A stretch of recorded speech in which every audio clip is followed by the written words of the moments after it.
Hi, everyone. Welcome to another exciting episode of A Girl, a Guy, and a Movie.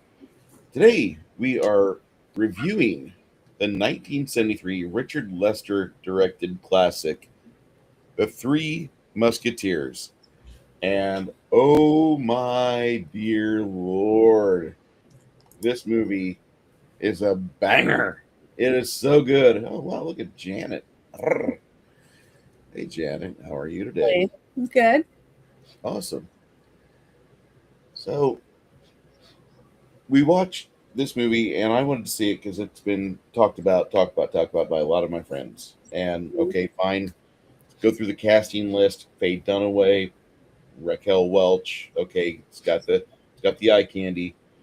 Also, there's a small bit part of my favorite Sybil Danings in this movie. She plays a aide or a consort to somebody, and she's like one of my favorite 80s moms, not 80s moms, anyway, stepmoms, but Was she she's the in this spy? movie.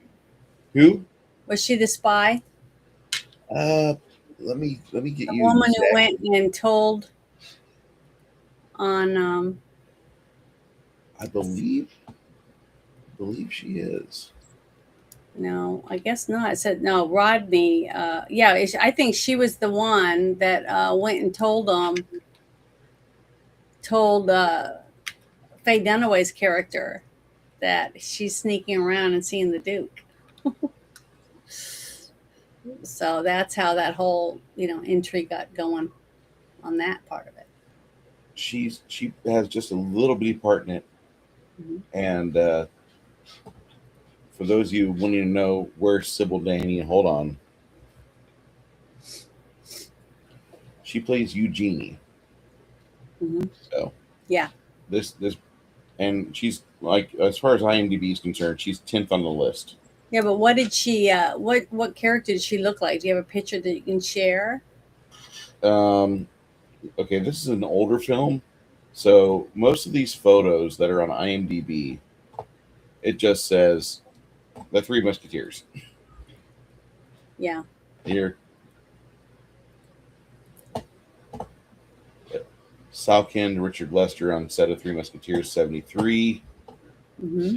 Got Faye Dunaway and Elia Salkind. And when I Yeah. first, I thought that was a female's name. Nope, nope. Mr. Salkind is a Mister, not a Mrs. Oliver Reed, greatest drinker in the whole world. Yeah, he was good He was a great in drinker. this movie. He Mhm. pissed off Raquel Welch, though. Now, who is that she's holding hands with? That I was trying to figure that out earlier. I have no clue. So, because I thought that she was dating somebody on set, somebody that was in this movie, but I Well, may be wrong. Oliver Reed pissed her off, and so when there's a dance, I guess it was offset, but he'd rather Yeah, he dance was with her dancing with hairdresser. her hairdresser. Yeah, I'd rather go with the hairdresser than her. Yeah, he probably did that on purpose because I guarantee she didn't let her do her hair after that if she was jealous. Okay, so here, like on picture 18, it just says the Three Musketeers. Hmm. Three Musketeers. You can definitely tell who these guys are. Yeah, but I want to And, see and, what and she by the looks way, like. I believe I might be wrong, but the King of France Hmm. Yeah, is Jean Pierre Cassel. yeah. His son is Vincent Cassel, Hmm. and I don't know if you know who that is or not, but No, I don't think so. I'd have to see what they're in. He looks familiar. okay. What has he been in? Well, we probably you unless you watch Black Swan, he's a gentleman, Thomas Leroy. I haven't seen that. Okay, I saw Black Swan years ago, and it was not fun for me.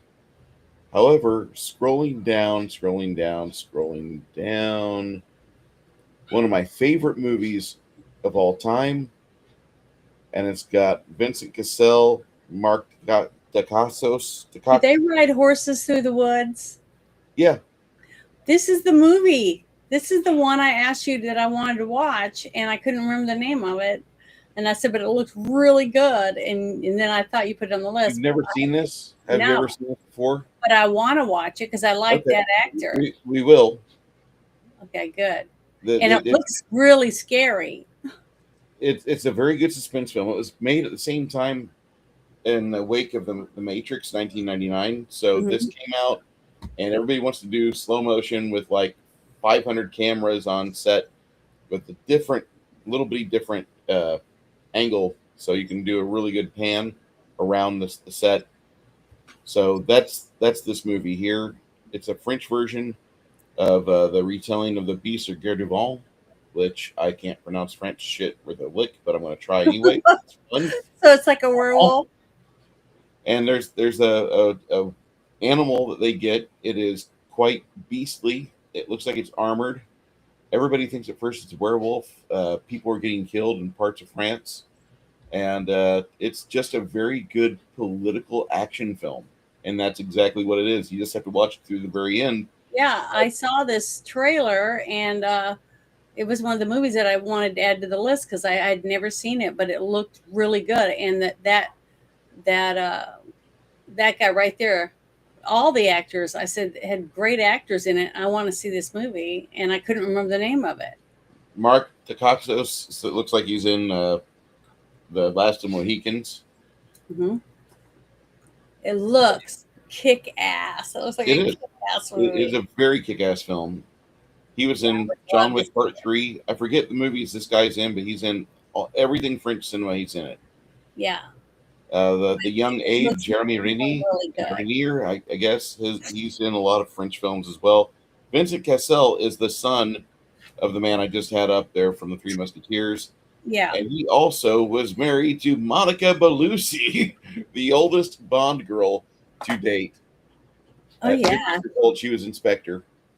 and she's But still gorgeous. absolutely, she still gets rated number one best looking woman in the world. So that's just kind of helping you guys kind of trace things around. And Bruce, Yeah, I'm trying to read this. It was something I wanted to read. I don't have a cork board with all the threads and pins on it yet. I will.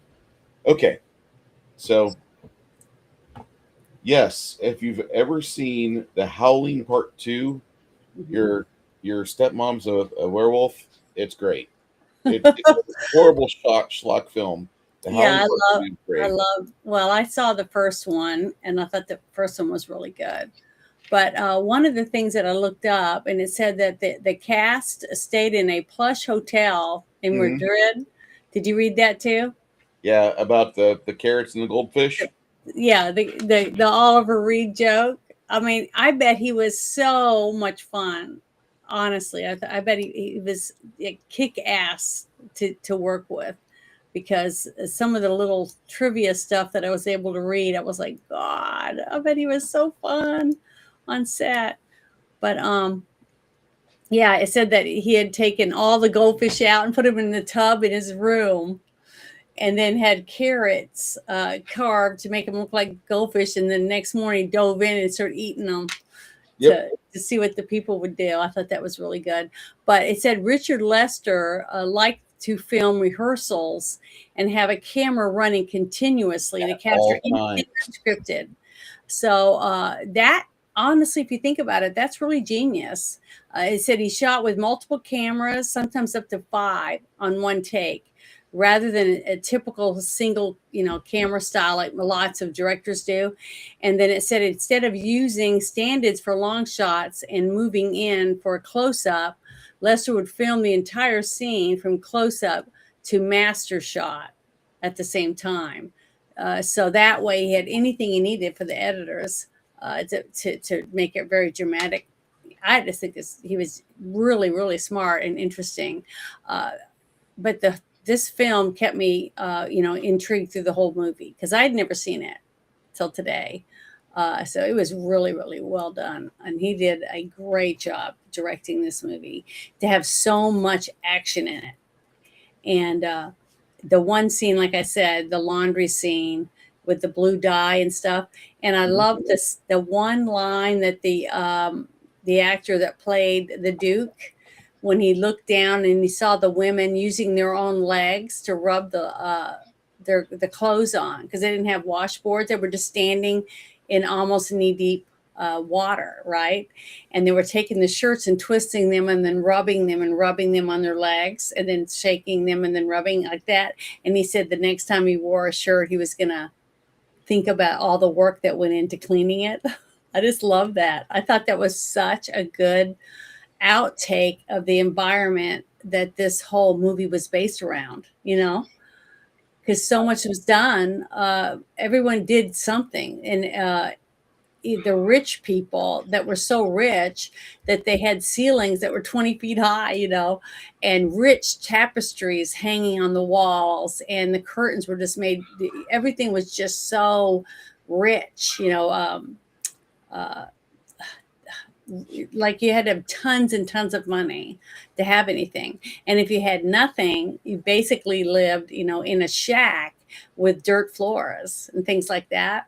And your clothes were tattered and worn, even though your mother probably washed them and did the best she could, the fact that they were stained or whatever. So I could see why gray was like a very popular color back then, or tan, because there just wasn't a way to keep your whites white unless you were rich, and you could have someone taking care of everything and sewing everything for you and, and putting embellishments on it. But to me, I could just smell the air when you were walking around in the streets, and you could see all where the horses had trotted through there and people and footprints and dogs, just everything just going on constantly in the streets. It just seems so real.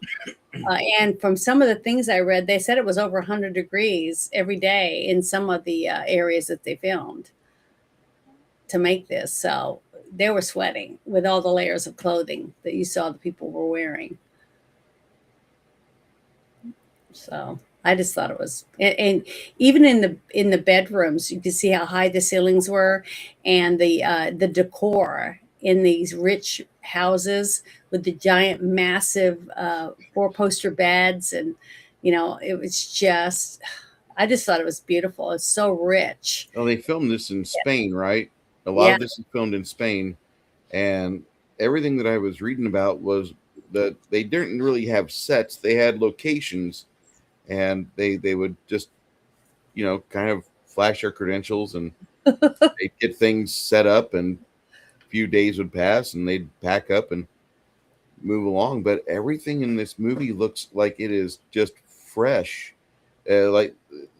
Actually, it reminds me more of Zeffirelli's Romeo and Juliet watching this film, because everything is so authentic. Everything looks like I felt it has like you were there almost. yeah, like the way it should, and it's done proper. I've not seen a movie look like this, and this looks like $1 million. This movie's crazy. How much money did this movie make? Do you know? No, I didn't have time to look that up. I just looked up a few things trying to work on who I was gonna dress up like one of the women from the thing, but I didn't have any outfits the color of any of the dresses except the white sleepwear that Raquel Welch was wearing when she was sleeping with her husband and her lover. So that's why. And then I put some braids, in my hair and everything to go with, because that's basically how she had her hair done in the movie. But I just thought that it was very authentic. Even the wardrobe that you see two of the characters get in to hide when certain people came to the soldiers or whatever came to the door. Mm-hmm. They came in and they were wandering around in the scene where he had his finger sticking out. I was laughing my ass off. I was like, it's so corny, but it was funny. It made me laugh when you were supposed to, just from the stuff that was going on. It was kind of a little bit of slapstick thrown in there, like when she fell down the stairs, and then when he looks down the stairs and she's all sprawled out with her dress on and her legs are up and everything. It was just funny. Raquel Welch, I know she didn't really fall down the stairs to make the scene, but you heard all the noise and then your big crash at the end with pans, and other things, clanking around. I just thought it was great. I thought it was really, really good. So the movie cost about $4.5 million, and American box office, from what I'm reading, it got about 10 million, which is a nice gentle amount. This is 1973, Yeah, and and it how comes much out. did that's like $2 a person or something back then? I Yeah, mean, I keep in don't mind know. it's like $1 a person for matinee, and $2 a person for like the prime time, Yeah. the primary theater seats. Hmm. That's really respectable on a lot of levels. I'm very impressed with this movie, and this entire film is just one set piece after another. It When you watch it, I just I could not believe, like, holy shit, this movie just keeps getting better. And It I was. was reminded of the 1993 version only in the aspect that it comes off superior to the Disney or Miramax helmed Three Musketeers with uh, Sutherland and Platt and Charlie Sheen, and that's a fine movie in and of itself. But this movie just knocks it completely off its rocker. And I think this movie was released in December of 1973, so a lot of the box office might not have been counted because some of the box office from 74 wouldn't have tallied into that amount that I just gave you, 10.1. And it came out in 1974 or It came out in 73. 73, in December of 73, from what I see. Okay, so oh yeah, so it was at the very end of the year. So you would the first 2 or 3 months is when you would want to add it up. So it Yeah, would go to the next year. But what other movies came out? In that December. Do you have a list? I don't have a list. I haven't looked at that. I'm still too busy Googling over Raquel Welch and going gaga, because that's one of the greatest things I've ever witnessed was her in this outfit sparring with Faye Dunaway. Oh, Good. I laughed so much because it was so stupid the way they fought. You want to Uh, watch this movie, kids? Here's the link. No pass necessary. Click the link. Go straight to Fossum. Movie, hit play. when That's Faye it. Dunaway pulled that one thing out of her hair and it had Over the here. three spikes on it, and she Yeah, was holding it like a ninja, and then she yeah. just kind of stands there like she was wanting to scratch her. I don't know. It was just It was dumb. funny, but at the same time, like, they were trying to be as authentic as, like, Oliver Reed. You got Oliver Reed on set fighting people, and then everybody Because you else. got to remember, these are ladies. These are Yeah, women that don't do their own hair. there's Basically, no they Ronda don't Rousey. do their hair. So they were like, they didn't know what to do. They were like, she just knew she had to have the necklace. She had to have that no matter what. And Faye Dunaway didn't want her to have it because she had to prove that that she was a cheater, basically, and useless to marry. So they were both going for it the best they could with the little bits that they had. So the worst you could do to each other was get food and put it on their clothes, stuff like that. It was just, I thought for sure they'd at least pull each other's hair or something, but they didn't. Boy, a good fight, in a Waffle House is more exciting than Yeah, I'll say the that. fight that we saw today. It was really, really funny. It was. I'm sharing a little screen here. It shows all the people that were in the movie. So we're gonna see a lot of them that, like, hey, this is what he looked like back in the movie, and he died in this year, or she died in this year. Like Oh, Raquel Welch, she played Constance de Bonacieux. yeah, She passed just a few years ago now, yeah. and she's one of the most beautiful ladies this world's ever had walk on it. Not quite as cute as Sybil Danning, but she's up there. I can't wait to see her because I'm trying to remember who she is. I want to see whether or not she was the one that went and spilled the beans or not. I think she is. So I think that was her character, Yeah. the brunette that was with And Raquel Richard Welch's character. Chamberlain's been dead, I thought. Is he still alive? Are you kidding me?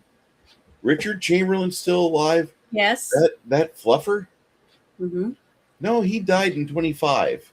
Oh, I thought he was still alive. He died on March 29th of 2025.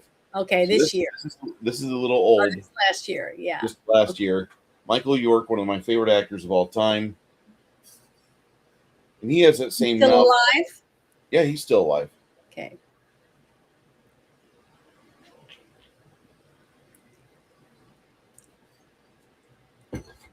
Wow. I was very impressed with this movie all around. I mean, it's got the right look to it. The director of photography knew what he was looking for when he Mhm. shot this movie. And you have, I'll just get to the casting of this. Um, Yeah. Christopher Lee. Oh. yeah, Chris Lee was in this movie. David Watkin, he was used by Lester, the director, Rich Lester, quite a few different movies. Now, Lester and Solikin, the people that were writing this, those guys ran in a kind of like a cadre together. Mhm. David Watkin, he was a cinematographer for this, Out of Africa, Memphis Belle. That's a great film. Mhm. Chariots of Fire, and Catch 22. Which, oh my God, there is a movie for Catch 22. Who the fuck's in that movie? Well, Alan Arkin, Martin Balsam, and Richard Benjamin. Okay, that's on the list. But you know what we got to do first, and that's fucking 17 months of Clint Eastwood. well, I found this about Christopher Lee. It says Christopher Lee's performance as for in this movie was so influential that in every movie version since that his character has worn an eye patch, despite it not being Yeah, it mentioned in the wasn't original in the Musketeer books. books. Wasn't in So the him books. having the eye patch added something to his character for him being a badass, basically. So that's a like a badge of honor, Yeah, it honestly, is. think about it, for an actor to leave that type of mark. And I got to say that Christopher Lee played this role, just nailed it Hmm. throughout. Like there, I used to think Michael Walcott was one of the greatest movie villains of all time because he was in this, and then the next year he was in the movie The Crow. Hmm. But he was walking in steps that Christopher Lee made. So I'm crazy for this film. This is great. Faye Dunaway, I think she passed last year too, didn't she? I'm not sure, but it was recent. It wasn't that long ago, I don't think. Yeah. The guy that played his uh, the handyman, whatever that he Oh, picked up. she's still alive. Oh, Holy, she is still she's alive. still alive. Her I and thought Rich she passed Chamberlain away. both. And Richard Chamberlain, I always make fun of him because he's a little fluffer from wherever he's from. But like he's like, I don't think he was supposed to get as high as he was, but he became a leading man, and a lot of people loved him. And then when he came out as gay, like I was looking at him like, you guys didn't look at him and just say like gay, really? No, but the Sorry, actor Roy Judge. Kinnear, Singing. I guess, the part that he played in this movie, I loved. He did a good job in this movie. Who Uh, did? the Roy Kinnear, I think that's his name. He played the guy that the fourth Musketeer Ah, rode with him and did all the stuff with him, carried his pack, and helped him. Like when he pulled that tree out of the ground by the roots. D'Artagnan was the fourth musketeer, actually. Yeah. Oh, okay. Well, the thing is, he was the fourth on this one. Planchet, that guy. Yeah. Yeah. I loved him. He did such a good. He was like the comedy relief, basically, Mm-hmm. for the He kept it light. Musketeers. And yeah, it was fun. It was fun because it was kind of funny, the whole thing with the lanterns, them trying to open and close the lanterns to be able to see each other when you could see them the whole time. Mm-hmm. So that made it kind of hard. Now you know he was Mr. Salt in Willy Wonka and a Chocolate Factory, right? Yeah. Okay, just making sure about that because like that guy, he's been around Hollywood. He died in '88, but But he was just funny in this movie. in this movie he The played a clown. wonderful Planchet or Oh, and Planchette. that actor right there in the black. That Rodney Yeah, is that his name? Rodney The Booze. Yeah, spy. he was the spy. Yeah, the part where he's reading and he's saying he's kind of getting enjoyment about reading the transcripts from the spy that's listening in to the two women talking, and she's going off on how much she hates his boss, and he's like, "Oh, this is from from them, what they said, not how I feel." What it was just because you could see the fear on his face when he looked over and he saw him glaring at him like, "Why are you saying that about me?" It was so funny. That was a good scene. Yeah, I remember Michael Gothard in quite a few films in the 70s and 80s too. Mm-hmm. William Hobbs played a good assassin in this movie. I just thought it was hilarious how Sorry. the one scene where the laundry's all hanging out and the nuns are all standing around on the balconies looking down when they first are going to fight, right? And then you see the I can't remember his name right this second. I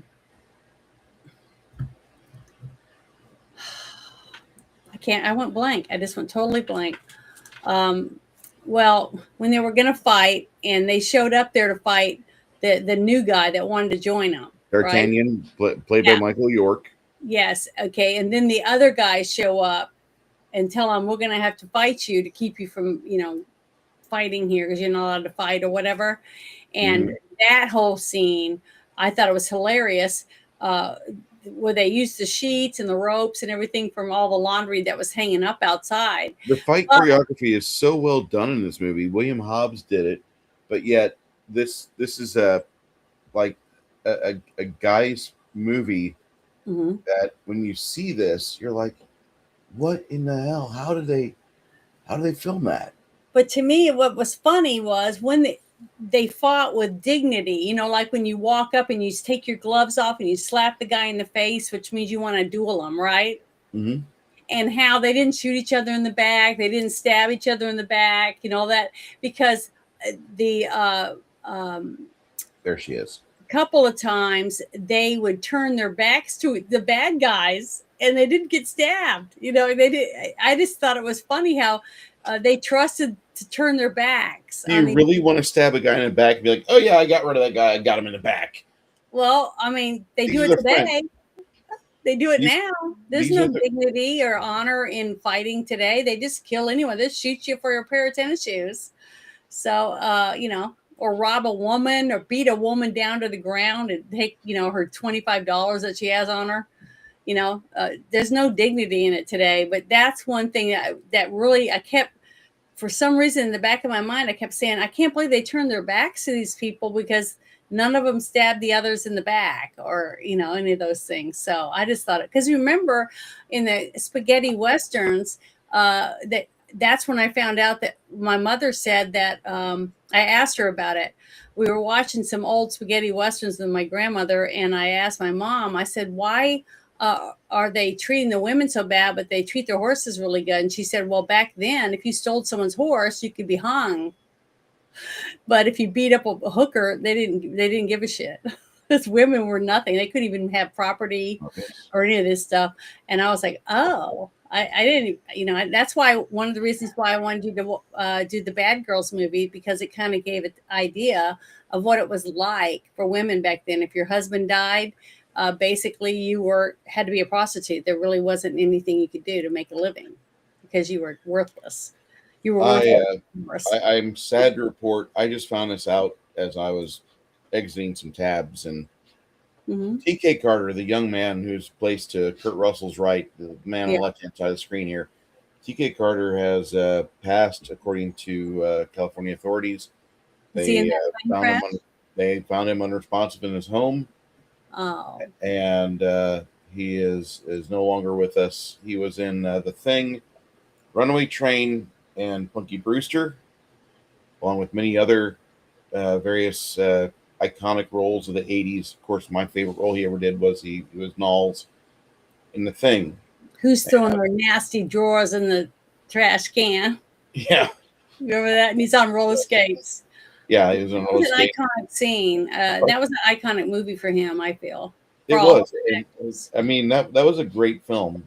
And, I mean, we talked about that movie 2 weeks in a row. Yeah. We still talk about it. Yeah, we still talk about The Thing. In our top 10, isn't it? In your top 10 movies? It's in my It is top for me 10. too. So that's what we talk about a lot. It's a damn good movie. Yeah. He was So found in his home, dead in Duarte, California. Uh, there's no foul play. Cause of death has not been disclosed. He was in Ski Patrol, Space Jam, Runaway Train, The Thing, Punky Brewster, Good Times, Waltons, Jeffersons, and my favorite Martian. Pour one out for our homies, my friends. Uh, if you guys also, if you like what you see here with me and Janet's channels, respectively, whoever you follow, if you enjoy what we do, go ahead and smash that like button because that does help us with the algorithm. The algorithm is a crazy, meth addicted pile of crap. well, the way they've done it now, it's like they give you these little crowns or something. Because Yeah, I've noticed that when I've gone to people's chat, when you talk, they give you something or whatever. I don't know. It's a new reward program or something when they're I'm revamping not a it. big fan of it. So I don't No, know. YouTube YouTube is whack. Just follow us on Rumble. Follow us on Rumble. Don't follow us Well, I don't anywhere have else. my, I'm not doing Rumble because you have it on Rumble. I have it on X in my YouTube, and that's it. Fuck X. I'm never gonna have not that opinion because Well, that's why I pay a month so I can, do I my gave them show. $8 a month. They still took out for the month that I was on suspension, and then they just said, you know what, fuck your account. And I'm like, really, Dex? Oh, sorry. It sucks. Yeah, I mean, no offense, but I'm not a big fan of that site. It's not even really Elon. It's the people that he never With evicted them. AI, he already What? said that it's basically Grok. That's how he's training Grok to run it. Yeah, I'm done. I don't need AI in my life. Uh, don't be looking at me and any correlations of any ruined data centers wherever my geographic footprint's at. Okay, kids, stop. Um, just saying. But I I hate AI. I can't wait for my first hate crime for fucking destroying a toaster. Okay, I hate so to say it. You can hate it all you want. It's still coming. There's nothing you can do about that's fine. I don't have to use it. And if I find out that I can turn something off on the AI and make it dumb again, I'm not going to pass that opportunity up. it. Yeah. Okay. Yeah, my current experience with Windows 11 is causing me to look at Mint Linux build because that looks like a very good alternative to having to use Bill Gates's stupid idea of forced AI integration. Okay, I got to get off this and back on this movie. Janet, Yeah. you've never seen this film before. You've seen other versions of the Three Musketeers, right? Yeah, I think I saw the one that you were talking about earlier when you said we're going to watch it. That's the one I thought we were. No, we're gonna watch that probably next year No, because the I, one I'm the one we're watching next week is like the continuation of this one, right? With the correct. same Yeah, actors. it's the same actors, same director, same everybody, front and back of the camera. They made this movie. They were gonna film a 4-hour version of it, and the Salkin directive became a thing after that because they realized not many people want to go to the theaters and sit for 4 hours. And this is before the time of Betamax and VHS. Hmm. So, they got to make it count when it's in the theaters. They got to make it to where if you have this movie running for 6 months at a theater, that the theater that bought the reel of film, they made their money. They can't have a movie playing with only 5 people every Saturday watching it. That's just not productive. As much as I would love to see The Thing at theaters every weekend at midnight and Yeah. have the opportunity to any given night on a Friday, midnight, and a Saturday, I can go watch The Thing. I would love that. But I would be one of 3 people there over 10 nights a year. I can guarantee that. I would be one of only 10 people that would attend that. And that I live in the seventh biggest city in the nation. So that breaks my heart.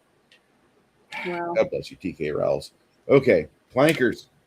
Are you a house clanker or are you a field clanker? Okay, so what we have is this film, which they broke up into 2 different movies, and at the end of it, you see D'Artagnan get his tabard He's now a true, honest to God musketeer. And Mhm. then you see the ladies starting to swap looks, and of course Well, that's Raquel Welch. because basically it's because of his new clothes and stuff. He looked like he had means, and Yeah, I could see why when the authentic background for this movie, why a woman would be attracted to a man like that, especially if she thought she could snag him for herself because I mean, all he you gotta money. have. I'm sorry. Go ahead. So go ahead, I'm done. All you have to do is just have a fire bedroom game. That's it. You have a fire bedroom game But locked you got to down. get them in the bedroom to see your fire. So you got to have something to attract them to the bedroom before that happens. You see what I mean? You can't I'm just be just walking down the street and say, "Hey, let's get married." It's not going to work that way. not going to work that way. Correct. But the thing is that the women that we were focusing on in this film are not like rabble. They're not the milkmaid. They're not the jug girl. They're not the ones that are scrubbing the floors. The women that the camera lingers on for more than 10 seconds is Faye Dunaway. Uh, you got Sybil Danning, and you have Raquel Welch. And Sybil Danning's character is not even really a prominent one because as soon as she does what she has to do, her 10 seconds are up and she's off to her next B movie. Hmm. So we got Faye Dunaway and Raquel Welch that look like absolute beauties in this film, thanks to the threads and the thread count of that voluminous gowns and dresses that was so common back during the time that Yeah, was a thing. And lots and so a lots of woman that's wearing hair. something like that, or even a woman like dressed like how you are, you're not going to have a hard time finding a guy to be throwing his eyes at you like, I'd like to have a conversation with Well, he just looked at her from across the hall. Remember you. Yeah, when he was in his skanky room and he was griping about it, and he looked across the hall and he saw this beautiful redhead in a green dress, and he was like, "What?" He just like, "Who's that?" He went nuts. He almost had instant fell in love with her instantly. the So Thunderbolt. That's the even though Thunderbolt. he found out she was married, he didn't care. He was still interested. Of He still course. wanted her for himself. And not just to a roll in the hay, because after they did have a roll in the hay, he still was pursuing her. So he was in love with her, and I just thought that was adorable. The whole infatuation that he had with her, I just love that. I thought it was very romantic. His childlike mannerism when he was with her, because when he was out with the guys, he was all macho and wanting to fight and kick ass, and knew he might die at any second if he got stabbed. Just right, he would die. It wouldn't just be a flesh wound. But Mm-mm. when he was with her, he was like, stammering, and he just didn't really know how to, he just wanted to he just wanted to ravish her every time he was around her, and I just thought that was very romantic. I mean, for those that don't understand who Raquel Welch is, I will bring up a visual aid for you, and maybe you've seen this and maybe you've not. This is that a movie called Hanny Calder, 1971 Western film. Oh, and she was also a Playgirl, right? Oh yeah, Playboy. She Few was times a a Playboy, yeah, but centerfold. Playgirl. She was in Playboy magazine, so it makes her a Playgirl. Yep. So Yeah, yeah. we will watch Hanny Calder some point, probably next year, about the same time we review a movie called Terror on the Prairie. That's a film that Gina Carano did a couple years Mhm. ago Yeah. for the Ben Shapiro Network. And true to form, we'll find an alternate means to view it. Yar, matey. But was she wasn't the same woman that was in the Planet of the Apes with Charlton Heston, was she? That wasn't her. Hold on, Because it hold was a on. good looking that was a good looking woman too, but I don't think it was her. Might be. Because you also had She was in 1 million years, Anne 1 billion years Margaret. BC. Anne Margaret was a famous actress then too, right? And Yeah, dancer. And yeah. she was very, She very was pretty. not in the Planet of the Apes. Yeah, I didn't think it was her. I thought it was, but it was some other like a French actress or something. She was very pretty. That was in Planet of the Apes. That played his mate, Charlton Heston's mate. Yeah, Charlton Heston, Roddy McDowell, Kim Hunter. Yeah, we need to do that movie. At some point, it will. We need that on the list. I want to focus on Clint before we. I I want to know. give Clint his due before he leaves. I could say the same thing about William Shatner, but I think all the times I've talked about how I love the original series and the original Twilight Zone, the Terror at 50,000 feet. I think I've given enough credit and vocal cheddar to William Shatner over the course of my life. Clint Eastwood. I don't think we've talked about Clint Eastwood films, have we? I don't think so. Not yet. And thank you for joking us today. Oh, I meant joining. Sorry, I had to just We now. just got Janet to come back from the Leering Center, so Sorry, I was trying to get on there in case there was someone in my chat because I can't do it from here.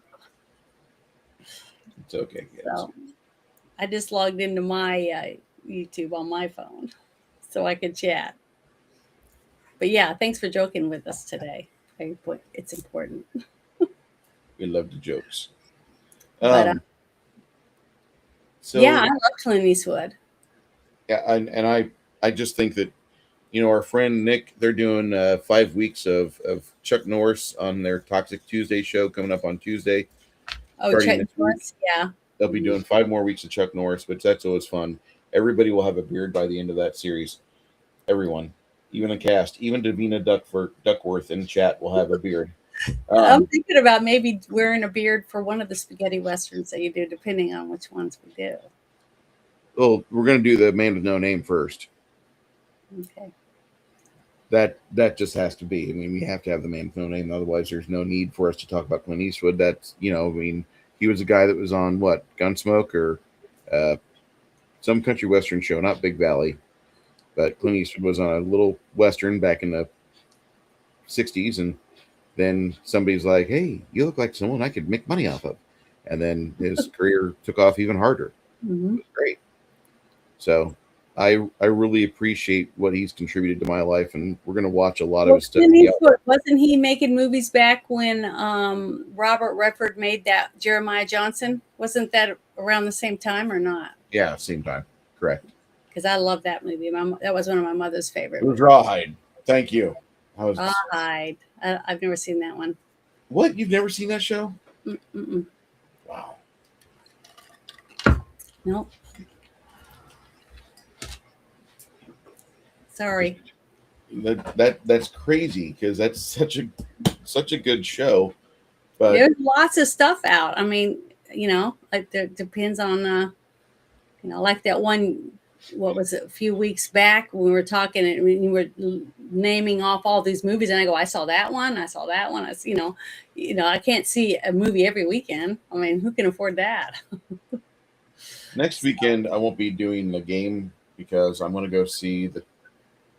Well, I'll put it up to you guys in the Discord if you guys want to play next weekend. Put it in the chat because maybe not in the chat. It'll be for the Saturday game because I have tickets for the Fellowship on Friday. I'm talking about to tell the people in the chat what you're doing, and if they want to get tickets, they might want to go see it too. I don't know if this is nationwide. I really don't because it looks like Fathom is doing 25th anniversary for the Lord of the Rings series, although it's not quite. Because they have it in Arkansas. Okay. It's in Conway. That's where I'm going to try to see it. I wasn't certain because from what I'm seeing, they don't have this in all markets. So you have to check your Fathom theater. Yeah, it's in, I can't remember the name of the theater. I was going to look it up. Or the name of the theaters that they're going to share. Cinemark is one. Cinemark, that's it. But they're doing the 3 movies Friday, Saturday, and Sunday for Lord of the Rings. Mm-hmm. And if you want to go see it, go see it. I'm debating on seeing the 2 Towers and Return of the King because if I do the 2 Towers, I'm not running a game. And I really like running a game on Saturdays. I know that sounds like, wow, Bruce, you're a control freak, but yes, I am. And I love the Fellowship. That's like the movie that I really just enjoy watching because the characters come out so well in that. The Two Towers and Return of the King are really great films too. They're both excellent in their own right. And these are not the theatrical releases; they're the extended editions. So you're going to be in the theater for about 4 hours. Good luck if you had gallstones taken care of. So you're going to have good food, good beer, good drinks, and get to watch a great movie. But that's going on next weekend. And I'm thinking about skipping Saturday just to watch the Two Towers. But at the same time, I could stay home, save $26. That's including my food, drinks, etc. And I could just enjoy things with the game table. Well, what would you spend the 20 something dollars on? $13 for the movie and another $12 on popcorn and drink. If you didn't spend it at the theater watching a movie you love, what else would you spend it on? That's what I meant. What else would I spend on the $26? Well, it would be later during the week. It would probably be like Whataburger or Burger Boy. See? So just buy something else and make it at home and go and splurge and go see a movie that you actually like to sit and watch. A comfortable chair. Maybe someone will go with you. Maybe it's a debate. It's a debate. I'm having the debate in my head. I know, but is Chris going to try to go see it too? Oh, we're going to go see Fellowship together. We're going to go ride together and see Fellowship. Okay, well that's something. I mean, I don't know. I just think it's all going to depend on what's going on with me with jury duty.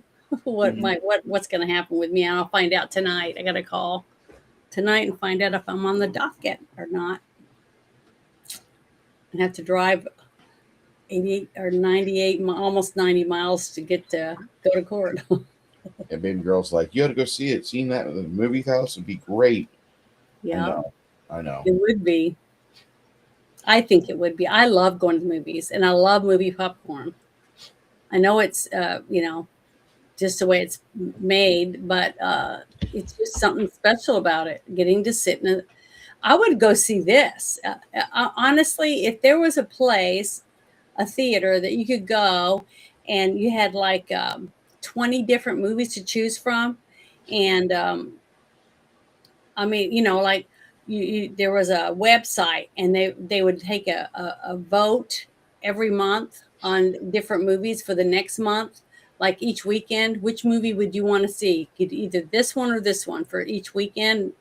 And then people vote. And then so you go show up at a $2 theater or whatever and get to watch an old movie from years ago at a movie theater. I think that you could probably make a living. I wish I had money. I would do something like that because that would be fun.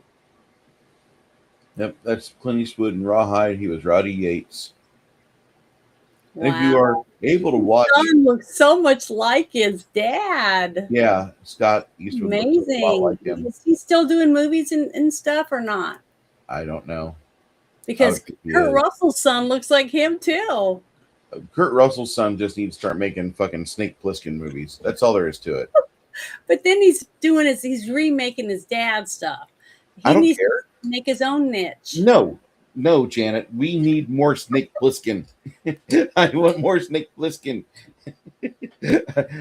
I think if I brought this argument to our good friend Jolly or to our friend Tommy of the Guinea Pig Collection. I loved him in Overlord. I thought he was really good in it. I just hate the movie Overlord. Well, I know, but you might not like the movie, but his character was great. He was basically playing Snake Plissken's. And those were the kind of movies his dad made when he early in his career too, and later, that made him a star was the ones like that, like Escape from New York and The Thing, Escape from L.A. I mean, look at what he did in his older self. He did the Bone Tomahawk movie. So I'll be watching that here very shortly. Yeah, it's oh my god. It was that movie is just the trailer for it looked grisly, and I'm like, I can't wait to watch this. It is. Mobius reports that they're showing a Lord of the Rings trilogy up in Kazakhstan, where they say Allahu Akbar before they run through a sidewalk with a truck. Well, they won't be going to see it, I'm sure. How much do you get paid for jury duty, Janet? Okay, from the paperwork that I got, it said that I'll get paid $50 for the day when I go. But they'll pay me, I think it's around 70 cents a mile. for how if you have to drive over 80 miles, they pay you for that. And if I do get chosen for a federal jury pool, or for to sit on the jury, then they'll put me up in a hotel there. So I'm going to have a bag packed. I got to pack a bag after we're done, just in case, because pajamas and everything I need. And then if I stay there, because I don't want to have to drive back and forth every day, then I can stay in the hotel and just have different shirts to put on with my jeans while I'm doing it, in case we get sequestered or something. Because who knows what kind of federal case I might get on. That'd be cool. Before I started my current career of being a septic professional, I could go like a couple days in jeans and not worry about like having to throw each day's pair of jeans in the wash. Mm-hmm. And I think most people are like that. Most, not all.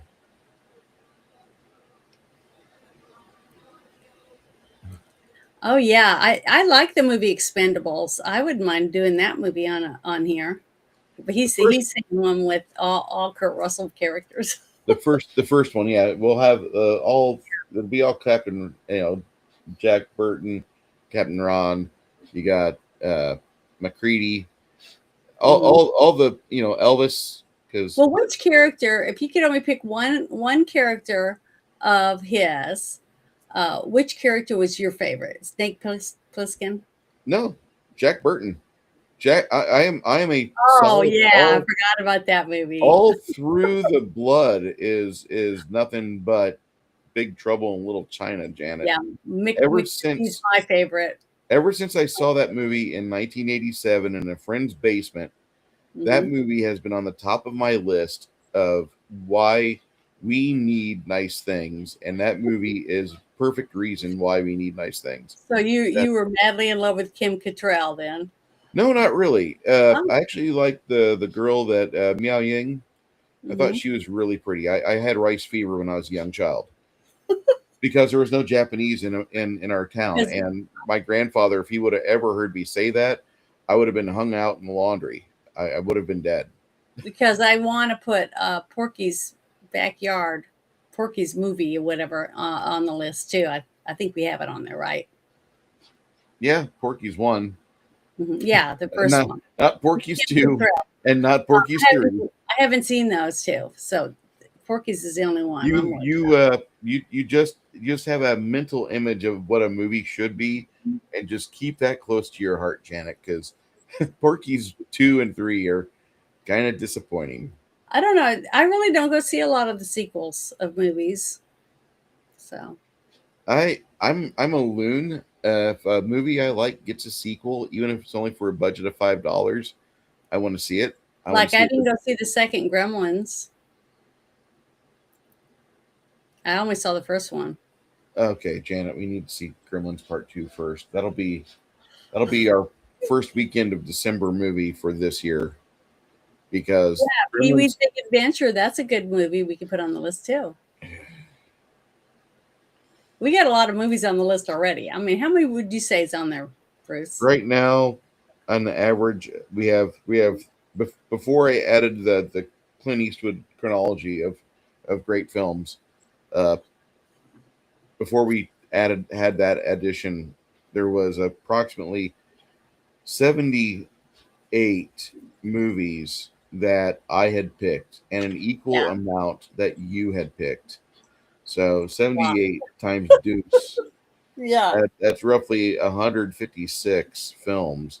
And that gets us about 3 years of things, unless you decide, I'm just going to do jury duty for the next 7.5 months. I can't do that. But to see, the good thing is, if I go and they don't call my name because it's like computer generated, and they pull a name and they'll come out in the hall and say, is so-and-so here? And they'll bring you in, into the thing, and then they interview you to see whether or not the defense wants you or prosecution or whatever. And then once they get their 12, then they let everybody leave. But if you get picked for a jury and then you're done, you don't have to go back. But see, they have a whole thing where you're on a jury pool for a whole month. So they keep calling the same people back unless you've been picked. See, like that's how it works because Arkansas doesn't even have as many people in our whole state as the city of New York. So, to me, it's kind of smart the way they do it. So I'm going to take my crocheting with me and a couple of batteries for my phone, and I'll sit and crochet a couple things, depending on what happens. So I'm just going to say that I'm looking at the timeline of Clint Eastwood releases, Mm-hmm. and he took he was on one episode of Mr. Ed in 62. Is that right? Mr. Ed, that was Mr. a Ed, TV show, 1962, right? The Talking Horse. Okay, yeah, And he was on never the watched it. episode called Clint Eastwood Meets Mr. Ed, 1962. That's the name of the episode. So Oh, he'd been working in Hollywood for about not even 10 years. He's got a name for himself. And the episode name is Clint Eastwood Meets Mr. Ed, mhm. season 2, episode 25. In 64, him and Sergio Leone release A Fistful of Dollars. And by this time, he's been on Rawhide leading that show for about 3 years. So that's when his real ascent came into play because he was already a TV star, Yeah. and he Rawhide ends in 65, the same year The Few Dollars More comes out. Hmm. So this. I mean, I know some of you guys already know this stuff, but I'm going through a period of discovery. I'm enjoying the shit out of this, and I can't wait to start this. But next week, if you are not aware, we are watching The Four Musketeers, and our friend from Philadelphia has made his way in. Flady, how you doing, sir? Flady, I didn't realize that Philadelphia was such a rough town. I knew it was rough, and I knew you guys have problems, but I forgot about Fat Albert being set in Philadelphia. We did a little bit of talk about Fat Albert yesterday night. I don't know if you remember that, Janet, but Yeah. Because remember, I said I was trying to remember what their names were in yeah, the I band. couldn't remember all the Fishmouth, I Mushmouth think, and was one of them. Mushmouth, Lampshade. Mouth, that's it. Yeah. No, So- I couldn't remember. And then Fat Albert. We're gonna watch that starting in 3 weeks. There's one more film that Janet had mentioned that I'm gonna put that on a schedule 2 weeks from now. But next week we're watching the film The Four Musketeers. And if you've seen the movie The Three Musketeers, 1973 by Richard Lester, the same director that directed Superman 2 and Superman 3. I don't really mention Superman 3. I don't. That's not a good movie. But I'll mention Who it. was it? Who was Superman in that one? Christopher Reeve, and you Oh, also yeah, I had like- Richard. You had Richard Pryor as I liked all his movies. no. I loved them all. Flady hears somebody mention hometown, and he's like, "Isn't that a little shithole?" We're gonna have Donald Trump go in there and clean it up. You guys are gonna get like new streets. Everything's gentrified. No new taxes. It's all tariffed out. Okay. If you've seen the 1973 version of The Three Musketeers, and I recommend if you've not, you should. I even have the link up here for you. It's up in the chat. You can go watch this movie at no cost to you except for time. It's like an hour and a half, no, 2 hours. Go to fossum.tv. It's in there. There's your link. And that happened at if you're Central Standard Time at the 15:57 mark, which is kind of weird. It said 15:57, so almost at 58 after. What does that mean? 3 o'clock, 3:58 almost. You have military time on your computer? Yeah. Oh, I don't. Well, I do. I like military time. I didn't know you could do that. When I explain things in terms of time to people, they look at me weird, but I don't hear them say, "Oh, I thought you meant 6 o'clock in the evening." No, I don't have to have that argument. So, nothing beats Motel Hell or people under the stairs tacos. That's true. Christopher Lee's performance in this movie influenced later roles for the character. Yes. Mhm. Yeah. Michael Walcott played a great villain in the 1993 version of this movie until you see this and you're like, wow, this movie rocked. I wanted to say a few things about one thing that I found was very interesting to show you that how hard all these actors worked to try to make the fight scenes very authentic. There was a bunch of injuries on set, and I wanted to read a couple of them. It says one of them it says Raquel Welch and Faye Dunaway worked with trainers to make their big fight scene as physical and brutal as Lester wanted it to be. It said the rehearsals went fine, but when Dunaway pushed Welch for the real, Welch lost her footing and fell and sprained her wrist. So even one of the women got hurt. And then it said Oliver Reed was severely injured and almost died when he was stabbed in the throat during the windmill duel scene. So, and then there's more because a lot more people got hurt during the laundry scene, but they really had injuries because they used real weapons when they were fighting, and that's why it was so realistic because they really were fighting. You know, they were really dueling. I mean, not to kill, but to make it as lifelike as possible. So I just wanted people to know that because we didn't talk about that earlier. So.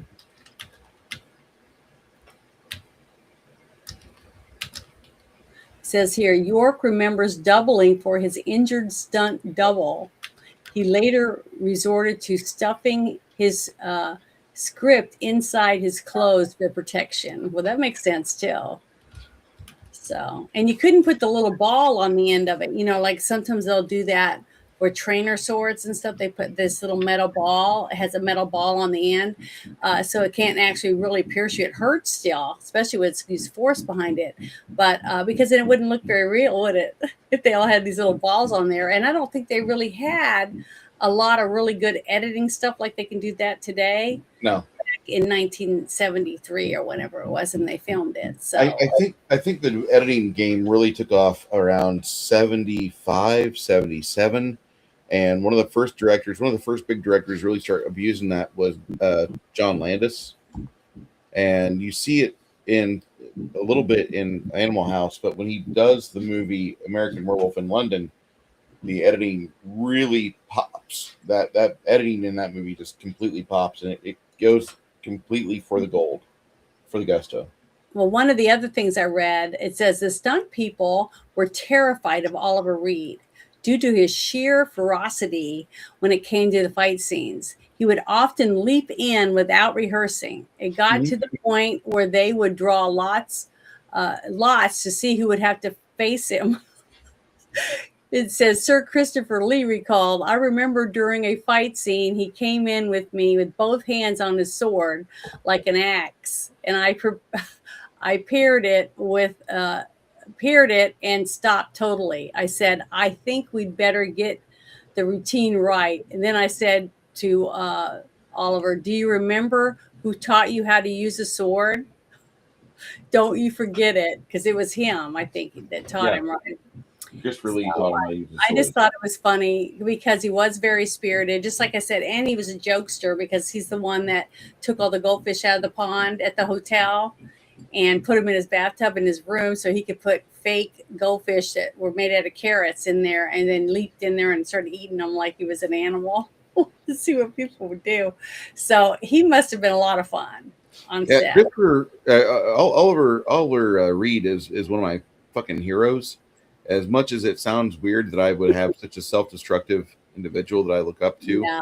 I think Oliver Reed is such a charming individual. He's so funny to listen to the stories from various casting directors and people. There's a book called Hellraisers. Yeah. And it's about the drunks of Hollywood at a certain period of time, an intersection of time where you got Peter O'Toole, Richard Burton, Oliver Reed.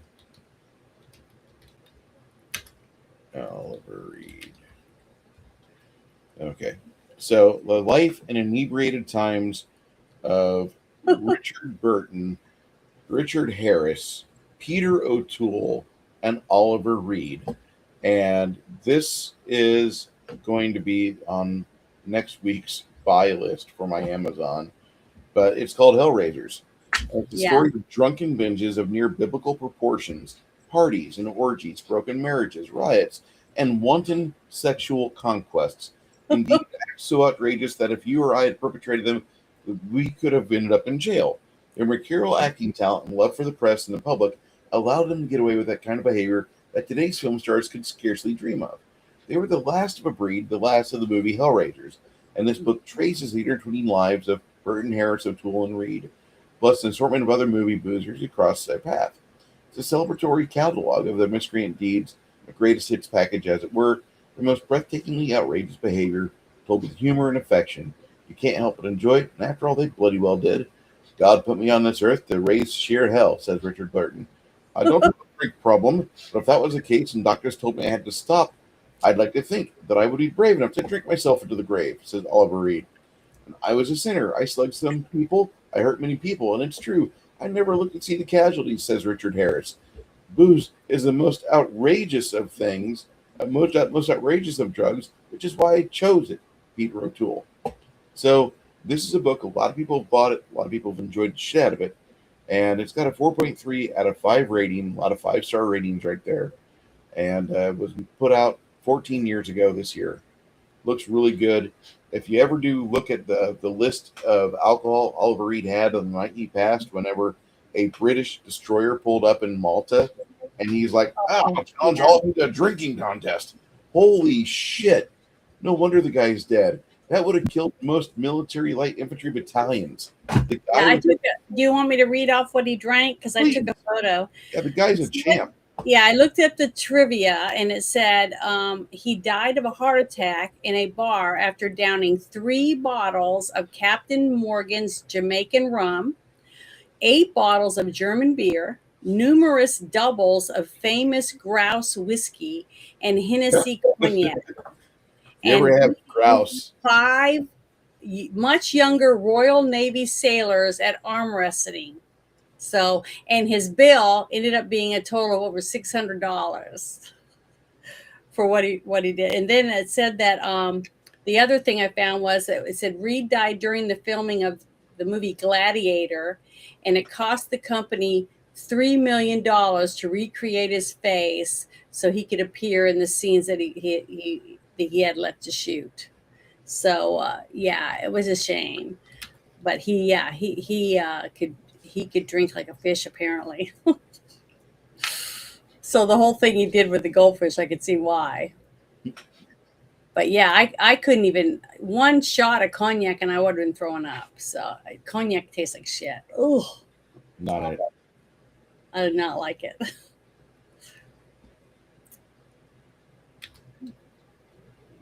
So anything else you want to talk about? One thing I wanted to say was this. I forgot. Watching the movie and seeing York at the very beginning after he's fighting, and you see the black and white background, scenes and the sweat and him fighting, I guess, with his father, right? And then he's all covered in sweat and everything, and they're in a barn. Like the dad was working out in the barn, and he gave his son his letter of recommendation and some other stuff, and his sword to go and try to become a musketeer. So that was like the father handing off the torch to his son. And he said, go tell your mother goodbye. I loved that part of it. And then you see him on horse, and he's on a giant Clydesdale, absolutely gorgeous horse. But you needed those kind of horses to work the fields and things like that, compared to the slim, beautiful leaping horses and stuff that you get when you become a swashbuckler, basically. So you could run fast and leap over fences and things like that. But I just loved it. But the thing is, when he showed up and you see the Musketeers, and they're all in like real fancy duds and stuff, and he's still wearing his duds from when he was a farm boy, basically. And they're torn and tattered, his hat's all torn. All I could think of was how bad he must smell, and everyone else, because the street people, when they're walking through the street of the city, you look down and you see it looks like 3 or 4, 5 inches deep of mud, and there's like horses pooping as they're walking along, and then dogs on leashes and just running free, and they get chickens. There's all this stuff, and then all the people are all grungy looking and dirty. And I was thinking, oh, you don't even think about it today, because we have access to taking a bath every day if we want, after working in the yard and stuff. But just think about it. Also, from what I was reading, it was over 100 degrees every day. And they're all wearing layers and layers of clothes. And it was like, and then they're doing all these action scenes and stuff. I bet everybody just reeked, but back then in the 1600s, like 1630, you stunk. So that reality sunk in. I was like, ooh, I'm thankful I didn't live back then because of the smell. What's your rating of this movie, Janet? I'm going to give this a 9 out of 10. Yeah, I'm gonna say this movie's it's a 91 for me. Yeah, it's really, really good. It's very well done. It's breathtaking scenery. The fight scenes are freaking awesome. You get a good laugh. It's got lots of romance, but you don't see any TNA, which I loved, because the scene where Raquel Welch sits on the edge of the bed with York, and he's talking to her about, you can't go see the Queen because you haven't washed your legs. Right. And I was thinking about it because a lot of people don't, you wash your face and hands basically, and that's all they could do, because they had a little basin, you'd put water in it and be able to or wash your pits, that one of those type of baths. But then all of a sudden you see him put his arm around her, and they're getting a little more intimate because she's a married woman.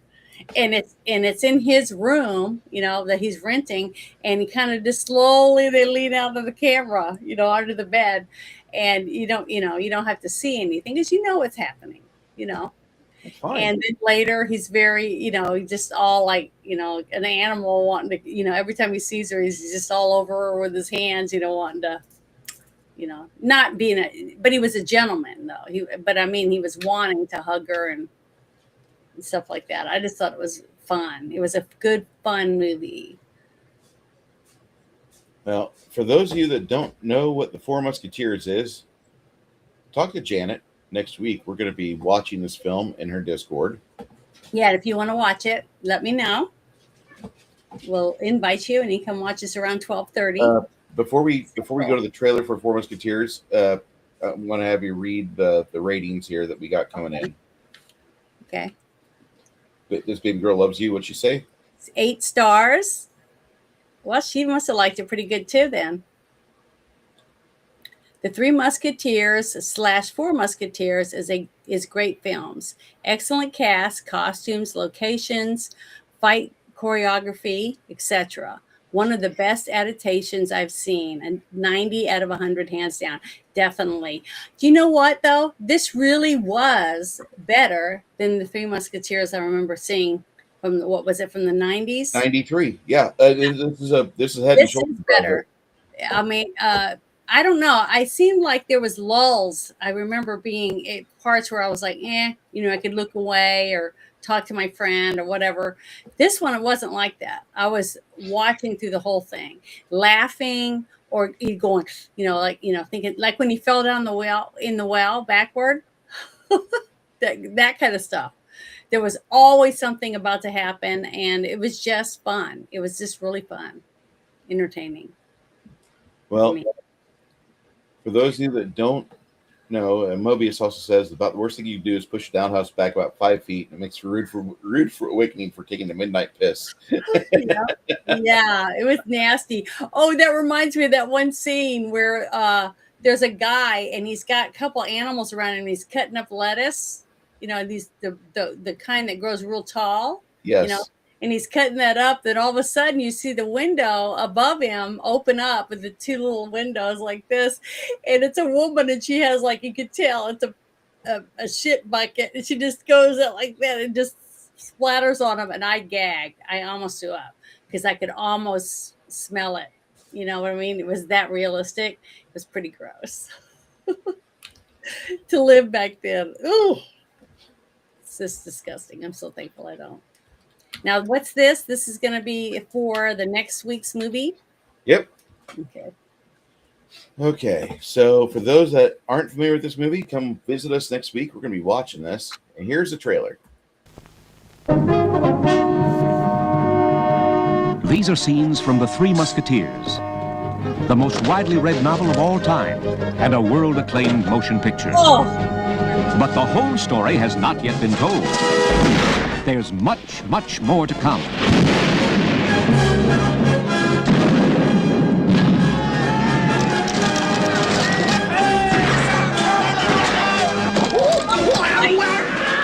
Push the horse! Exert yourself! The high adventure, the brawling action of Alexander Dumas' historic novel.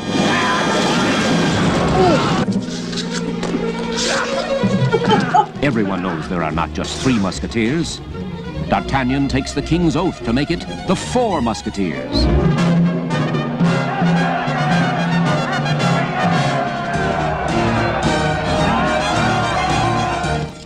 And here they come, the Four Musketeers, starring Oliver Reed, Raquel Welch, Richard Chamberlain, Michael York, Frank Finlay, Christopher Lee, Geraldine Chaplin, Jean-Pierre Cassel, Simon Ward, Faye Dunaway, and Charlton Heston.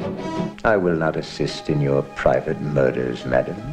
The death of Buckingham for the death of D'Artagnan. Their lives for the sake of France. You kill Buckingham or have him killed, it's no matter to me. He's an Englishman and an enemy. But you touch one hair of D'Artagnan's head, and I swear as God is my judge, I'll break you on the wheel with my own hand. The story of the revenge of Milady. he's so bad. The Four Musketeers. One for all, and all for loving. All for fighting. All for fun. Away with her. Somebody get the key!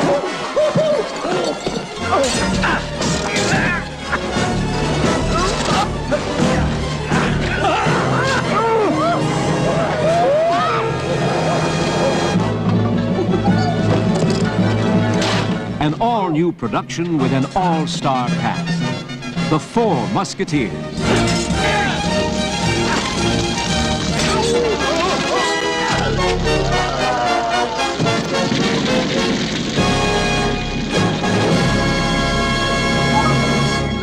Explain to everybody what happened to get the second movie. What happened? You know, the stuff that we dug up about the movie being too long. Yeah, they were going to make a 4-hour film, and nobody wants to sit for 4 hours. I mean, we just had The Godfather 1 and 2. Like, Yeah. So, So they decided to make two. But what happened when they did it, not telling people they were going to well, do they it? they made a provision because the script writers were not, they weren't bad people. They just, they'd never done anything like this before. So Mhm. anytime you have something breaking new ground, this is exactly what happens. And it worked out. We all got two really grand movies, Mhm. and we had the people that were part of the setup for this, Ilya Salkind and Alexander Salkind and Michael Salkind. They're the producers of the film. Mhm. They made them basically put a new provision in Tinseltown where if you're going to do a movie with sequels, actors have to know when and they have to be able to plan ahead. And so that was the other thing that this movie is very famous for in Tinseltown, because when you start talking about, hey, we're going to do the Three Musketeers, people start rubbing their hands together and they're like, ooh, we're going to do like three movies like what they did with this set. There's a third movie in '89 they released, The Return of the Musketeers, which is a sequel with the same people, the same director of photography, the same director, the same cast. Mhm. And it wasn't as good but it was a translation or a rendition of the stories that Alexander Dumas had given us. Well, I saw something in the trailer. It pissed me off. Well, It looked like he was in bed with Faye Dunaway, the enemy, it does, instead of does. Raquel Welch. So that kind of pissed me off. So I'm already going to go into it mad. Because he's supposed to be madly in love with her, and you don't do that if you're in love. Right? Correct. Well, this is what I want to read. It says the film was intended to be an epic that ran for 3 hours, including the intermission. But during production, it was determined the film could not make it announced released in the form because it was too long. So they made a decision to split the film into 2 shorter features. The second part becoming The Four Musketeers in 1974. Some actors knew of the decision earlier than others, and by the time of the Paris premiere, all of them were informed. George MacDonald Fraser records the evening, said that not all the actors knew about it and didn't discover until the Paris premiere, and they began the dinner for the company that they were really pissed off that when they found out about it. So I said that Charlton Heston knew, for when we discussed it before dinner, he shrugged and remarked, 2 for the price of 1. This change incensed the actors and crew because they were being paid for 1 film, and their original contracts made no mention of a second feature, resulting in lawsuits being filed to receive compensation for salaries associated with the sequel. So I thought that was very interesting. Yeah. And it's funny how that's how things change, is that when people feel that they're being used and abused, they decide to take action and do something about it. So now this wouldn't happen today, but I'm sure it happened many times before the lawsuits and stuff worked to make changes in the way that movies were filmed and contracts were written. So I think it's great. I mean, I'm glad that they were able to figure it out, because honestly, when we got to see Lord of the Rings, we knew it was going to be a trilogy. And I like when they do that. I like it when they film it, together like that, because that's, to me, is very smart. Because then if it's supposed to be right after, the actors don't look like they're 10 years older, what I mean? Which really takes you out of the story. So the fact that we're going to get to see this one next week and get to see the actors, at the same age as they were, because it was done at the same time, it's going to be really good. Because I'm just, like I said, I instantly got pissed off when I saw him in bed with Faye Dunaway. I'm like, heck, I don't even think she's this pretty. And she's because she's blonde. I'm telling you, the blondes can get all the men they want. They can have them eating other hands. So that's kind of everything I have to say about today's show. And I know that's kind of a short discussion we had, but this is a movie that I think everybody needs to see. I don't give that recommendation that often. It's a 91 out of 100 for me. Yeah, that's really high for you. It's almost the perfect film, and for the fact that it is 52 years old or 53 years old, be 53 in December. This movie is far and away one of the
I don't know why my microphone just muted.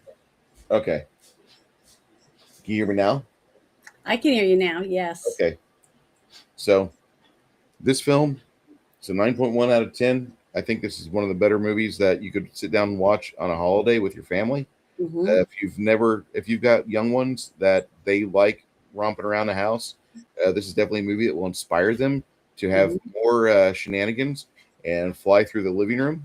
I think this is one of those movies that you guys will really enjoy as a family together. If you've got friends that are uncultured, show them this movie. This is one of the best films that And nobody died, did they? no, a I lot of don't injuries. single person dying, but they got a lot of injuries and a little bit of blood here and there, but no guts and no heads being chopped off. No, you get lots of cleavage, but you don't see any boobies, no nudity. So It's not a requirement for a great movie. well, It I just know, but helps. for a family movie, it is. If you're gonna have your 12 or 13-year-old kid watch it with you, Yeah, you can't do that with the Big Lebowski. yeah, So. no. But this one you could have your young teenagers watch this with you. And I would recommend you have your young teenagers watch this. This movie has got some It's excellent, really, really fun. and I'll say one thing where the Disney Miramax 1993 version does succeed. A lot of the prose, a lot of the uh, quotes are almost straight out of the book for that version. They're not completely accurate, but they get a lot of the words right, and a lot of the discussion of the young men when they go winching, the fine art of winching. I didn't really see a lot of winching in this movie as much as I wanted to. That was the only part about this film that I was kind of disappointed on, because you do see Charlie Sheen and Kiefer Sutherland and Oliver Platt go winching with their young D'Artagnan friend, and he manages to grab the milkmaid, which she's a looker. But Yeah. in this movie, I did not see that, and that's the only real negative about this movie. They could have had a little bit more, but maybe they wanted to have it so lighthearted.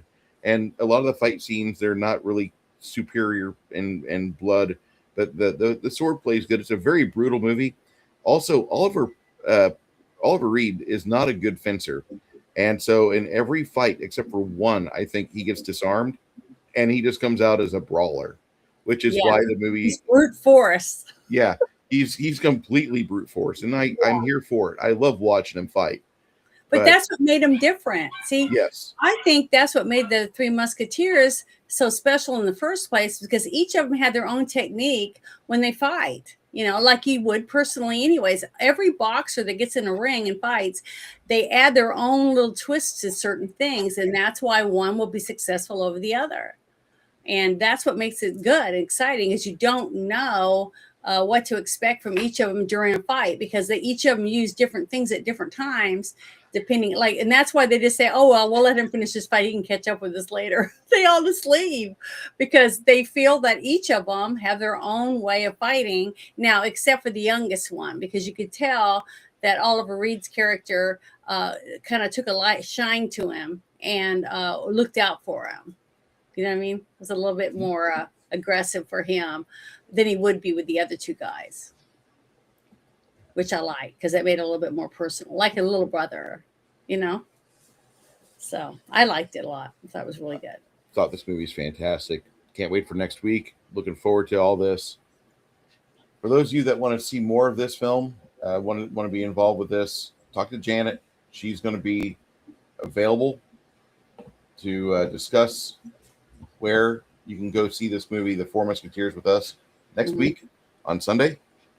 So it should be about 12:30 Central Standard Time that we're all together, and meet some fun people in the theater there, and we'll hang out. And then afterwards, we just do it. You're not going to be watching your movie on Sunday? I'm going to throw it up in my Discord for the gamers, if they want to play or not. If they don't, I get it. And Well, I'll I just- mean, are you only going to watch the movie on Saturday, or I thought it was a 3-day movie? on Friday, I'm going to go see Fellowship. I'm debating on Saturday or not. Oh, If I do okay. Saturday, then I don't run a game. I really want to run a game. I really want to run. I want to finish Slumbering Czar badly. No offense, it's a great adventure, but Janet, I've been I looking haven't at been that. playing as long as you, so I've been looking at that book since 2012. I know. That's what I'm I was- saying. To me, I'm new at it. You know, I was it's only been 38. what 2 years now for me. You're on your third year. Okay, living yeah, in your but third we play year. every other week, so it's not No, like no. You play every week with us now. No, You're in both of my every campaigns other week for this game. for this game, yes. That's what I mean for my characters. That's what I'm talking about. And we are the furthest in this campaign that I've ever ran, because this party is very good at maximizing their potential, which I'm very proud of Chris and the other players for doing that. And I'm happy that you started to do that yourself. Finally, You're no longer a new player. You are no longer a new player. Yeah. Thank you for inviting me to it. It's been great. I enjoy having you. I think you're a great player. I think you're fun to play with. I think you're energetic. You're enthused. You're jazzed about the campaign, which is why a lot of my friends and a lot of my peers on YouTube and other places want you in their games too, which is one of the main draws. Whenever Janet's in the game, she's all in. So that's something. I mean, It's role playing. yeah, and that's the thing. There was a friend of mine. She passed earlier this year, or last year. Ashley Slevin, Garrett's wife, and like, I was thinking about it the other day, and like, you and her are a lot alike in the aspect that, like, when it's time to play, like, God damn it, like, let me fucking play my character. I don't want to deal with bills. I don't want to deal with jury duty. I want to smite orcs, or I want to be a healer. I want to be, a force for good that can do something that can actually affect the world around me, instead of just paying my taxes and watching nothing change, and that's where you and her are a lot alike, because you guys are both in it. When it's time to run a game, let's play. And that's what I love having about you as a player, is you're all in for it. Anyway, as I finish up this little river troll, you guys have yourselves a great evening. Me and Janet will be back next Sunday to watch the Four Musketeers. Talk to her if you want to watch it with us, and we'll be here. Bye, everybody.